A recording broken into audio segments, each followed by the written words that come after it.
मैं प्रिया को लगाया हूँ, यही नंबर पर साल भर बतियाया हूँ।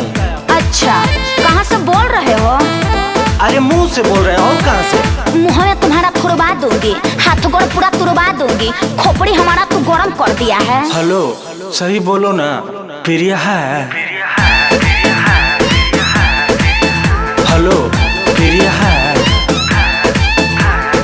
अरे ये रॉन्ग नंबर है। 9 नंबर है, हम गिन के 10 नंबर लगाए हैं और तुम कल ही से कह रही हो कि 9 नंबर है। तू आदमी है कि बंदर है? लगता है मुझे तूने दारू पिया है। का है? प्रिया है। अरे बस।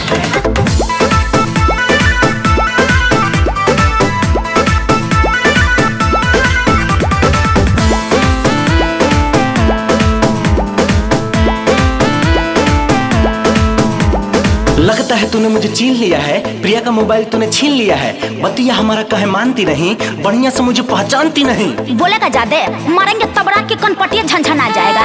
थाना में रिपोर्ट करा दूंगी रे लफंगा, खेबे 4 डंडा तो हो जाबे ठंडा।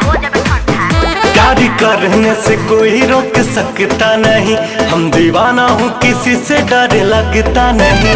तेरा प्यार वाला भूतवा उतार दूंगी मैं, मिल जाएगा तो तेरे को सुधार दूंगी मैं। फौसरी लगा के भले मैं तो झूल जाऊंगा, प्रिया को बाकी मैं कभी ना भूल पाऊंगा। तबला रे तेरे समझाऊं कैसे, तुमको भरा में है बताऊं कैसे, मैंने तेरे प्रिया का ठिकाना नहीं लिया है।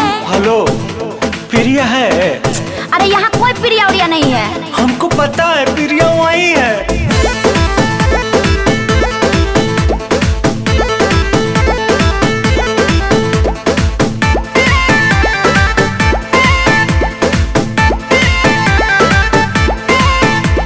रात भर हम नहीं सोया हूँ, प्रिया के लिए बड़ी रोया हूँ। उसको जो कोई तकलीफ होगा जान लो कि तनिको ना ठीक होगा। तुमको भी मारेंगे और तुम्हारे प्रिया को भी मारेंगे, समझे? इतना बता दे खाली कहाँ तेरा घर है, पता चल जाएगा तू कैसा लो घर है। यदि बात न कराओगी तो आऊंगा वहीं, मैं तो प्रिया के बिना रह पाऊंगा नहीं। प्यार करने का झूठा ही डरामा करते हो, बन के रोड छापा मजनू हंगामा करते हो। बड़ी पछताओगी जो कुछ कर जाऊंगा, माहुर खा के तो हरी दुआरी मर जाऊंगा। करोगे बिया है जो दिखाओगे कसम, प्रिया से बात करवाए तब हम, उसको फंसा के खाली मजा तूने लिया है। तो हार प्रिया हमार जान है प्रिया। ये बताओ उसके लिए तूने क्या किया है?